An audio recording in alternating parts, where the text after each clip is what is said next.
لیکن پہنچے اپنی منزل پہ، وقت کے محدثین کے پاس پہنچے، محدث تشریف فرما تھے، ان کے سامنے بیٹھ گئے، اور طریقہ کار یہ ہوتا تھا محدث کے سامنے حدیث پڑھتے تھے، پھر اگر وہ کہتا ہاں ٹھیک ہے تو ٹھیک ہے، اگر کوئی کمی پیشی ہوتی تو بتا دیتا۔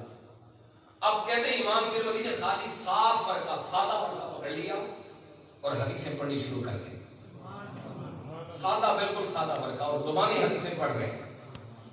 جب محدثین کرام کے طریقے کے مطابق حدیثیں سنائیں، محدث نے کہا ٹھیک ہے، اچانک ان کی نظر سادے ورقے پہ پڑ گئی، تو انہوں نے کیا کہا؟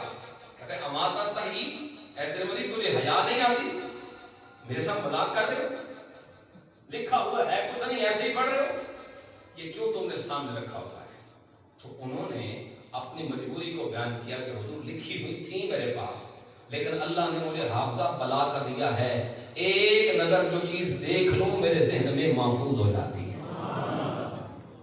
پھر انہوں نے چیک کیا، جتنے محدثین وہاں تشریف فرما تھے انہوں نے چیک کیا، کہا چلو ٹھیک ہے امتحان لیتے ہیں تمہارا، ہم سارے ایک ایک حدیث بیان کرتے ہیں، ایک بار سنائیں گے، اگر ہو بہو سنا دی تو تیری بات مان جائیں۔ وہاں بیٹھے بیٹھے 40 احادیث مبارکہ سنائیں، ایک بار سننے کے بعد امام ترمذی نے من و ان اسی جگہ پہ بیٹھ کے وہ 40 حدیثیں بیان کر دی۔ اتنا بلا کا حافظہ، اتنے عظیم امام، ان کی لکھی ہوئی کتاب ہے۔ اس کا سب سے پہلا باب ہے باب ما جاء فی خلق رسول اللہ، نبی پاک صلی اللہ علیہ وسلم کی پیدائش، آپ کی بناوٹ، آپ کی خلقت کے بارے میں جو حدیث ہیں وہ اس باب میں آئی ہیں۔ ایک ہوتا خلق، ایک ہوتا خلق، لفظ ایک جیسے ہیں، زیر زبر بدلنے سے معنی بدلتے ہیں۔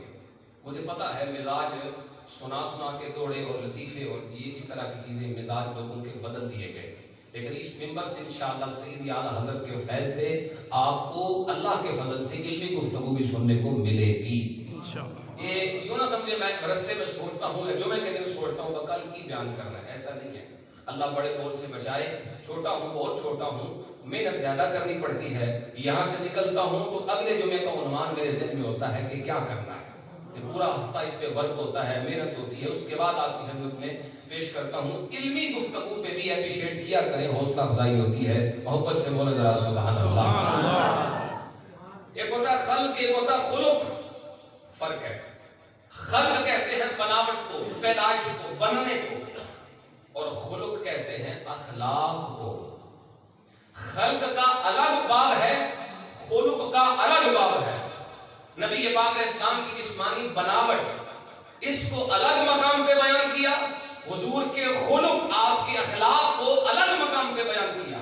میں یہاں جو بات سمجھانا چاہتا ہوں وہ یہ ہے، دنیا کا کوئی بڑے سے بڑا لیڈر لاؤ، کوئی بڑے سے بڑا قائد لاؤ، جس کی عادتیں محفوظ ہوں، جس کی شکل محفوظ ہو، لوگوں کو یاد نہیں رہتا چند سالوں کے بعد کہ فلاں بندہ کیسا تھا، فلاں کیسا تھا، فلاں کیسا تھا۔ 100 صدی کے بعد تو بالکل بھول جاتے ہیں، 1 صدی کے بعد، 2 صدی کے بعد نام تک یاد نہیں رہتے۔ میرا نبی ایسا رہنما ہے، آج 15 صدیاں گزرنے کو ہیں، حضور کا خلق بھی محفوظ ہے، حضور کے اخلاق بھی محفوظ ہیں۔ قیامت آ جائے گی، حضور کی سیرت ہمارے سینوں میں پھر بھی محفوظ ہے۔ سبحان اللہ، سبحان اللہ۔ یہ نبی پاک اسلام کا یہ بھی ایک معجزہ ہے۔ آپ کی شانوں کو میں انشاءاللہ اپنے عنوان پہ آگے جب ترتیب سے چلیں گے تو یہاں تک بھی یاد ہے لوگوں کو میرے نبی کی داڑھی کے بال کتنے سفید تھے۔ اپنے مقام پہ انشاءاللہ یہ بات عرض کروں گا۔ پہلی حدیث پیش کرتا ہوں، اس سے پہلے عقیدہ بیان کیا امام اللہ علی قاری رحمۃ اللہ تعالیٰ علیہ نے جمع الوسائل کے اندر۔ شمائل سننے سے پہلے عقیدہ سمجھو، حضور کے بارے میں عقیدہ کیا رکھنا ہے۔ فرماتے ہیں من تمام الایمان به اعتقاد انه لم يستوي في بدن آدمی من المحاسن الظاہرة الدالة على محاسنه الباطنة مجتمع فی بدنہ صلی اللہ علیہ وسلم۔ اس کا مفہوم یہ ہے، اللہ رب العزت نے جتنی اچھی عادتیں بنائی ہیں، اللہ تعالیٰ نے جتنا حسن بنایا ہے، وہ سارے کا سارا اپنے محبوب کو عطا فرمایا۔ سبحان اللہ۔ کوئی شخص اس وقت تک مومن نہیں ہو سکتا جب تک یہ عقیدہ نہ رکھے یہ ایمان نہ رکھے کائنات کی کسی ہستی کے وجود میں اتنے کمالات نہیں، نہ حضرت آدم کے وجود میں، نہ حضرت ابراہیم کے وجود میں، نہ حضرت اسماعیل کے وجود میں۔ 1,24,000 کم و بیش پیغمبروں میں سے کسی نبی کو وجود کے اعتبار سے وہ خصائص، وہ شانیں نہیں ملی جو شانیں اللہ نے ہمارے رسول کو عطا فرمائی۔ یہ عقیدہ رکھنا ہے، تب بندہ ہوگا مومن۔ یہ اخلاق اور ظاہری عادتوں کی میں بات کر رہا ہوں، ظاہری بناوٹ کی میں بات کر رہا ہوں، آسان کر دیں جسمانی حسن کی بات کر رہا ہوں۔ یعنی یہ عقیدہ رکھنا ہوگا ایماندار ہونے کے لیے کہ نبی ہوتے تو سارے ہی حسین ہیں، پر سب نبیوں میں سے جو سب سے بڑھ کر حسین ہے وہ ہمارے آقا ہیں۔ یہ عقیدہ رکھنا ہوگا ایمان کے لیے۔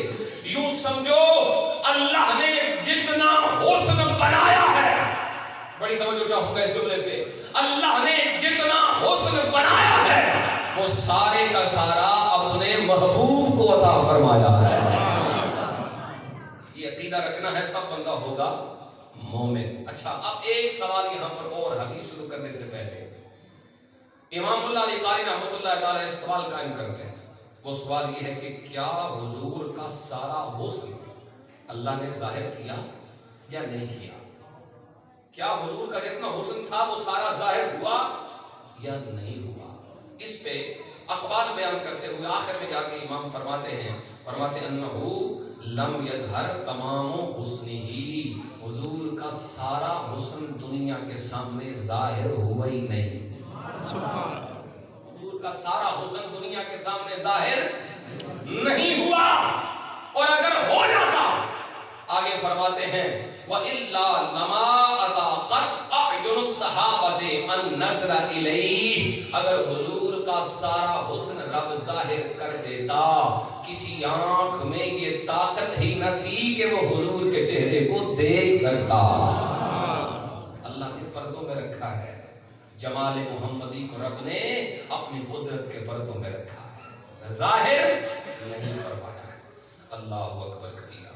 اب آپ اسی وقار میرے نبی کی یہ شان ہے، آپ کا حسن ظاہری جب کافر دیکھتے تھے ان کی زبانوں پہ کلمے جاری ہو جاتے، کافر جب حضور کا دیدار کرتے تھے ان کی زبانوں سے کلمے جاری۔ حضرت عبداللہ ابن مسعود رضی اللہ عنہ بیان کرتے ہیں، ایک صحابی حضرت عبداللہ ابن سلام کافروں نے بھیجا تھا، جاؤ، یہودی تھے، یہودی علماء میں سے تھے، جاؤ ان کا امتحان لے کے آؤ، سوال کرو، جواب دو۔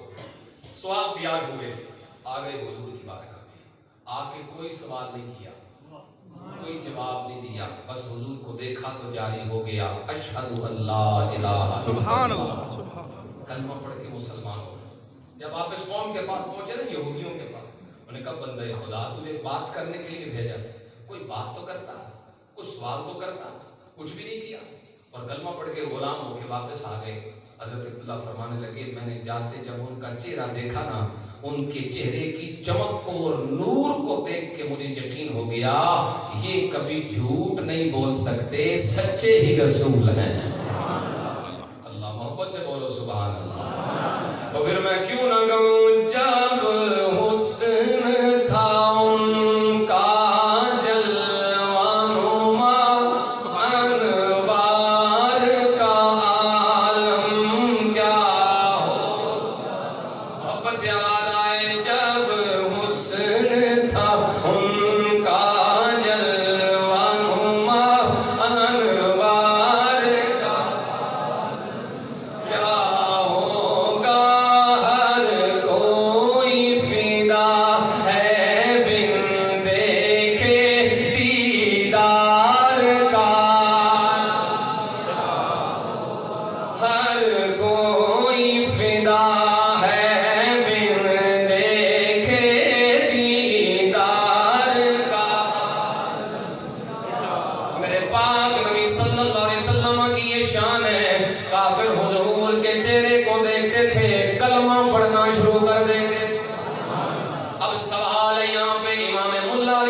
فرماتے ہیں کیا وجہ ہے؟ دیکھا تو ابو جہل نے بھی ہے، دیکھا تو ابو لہب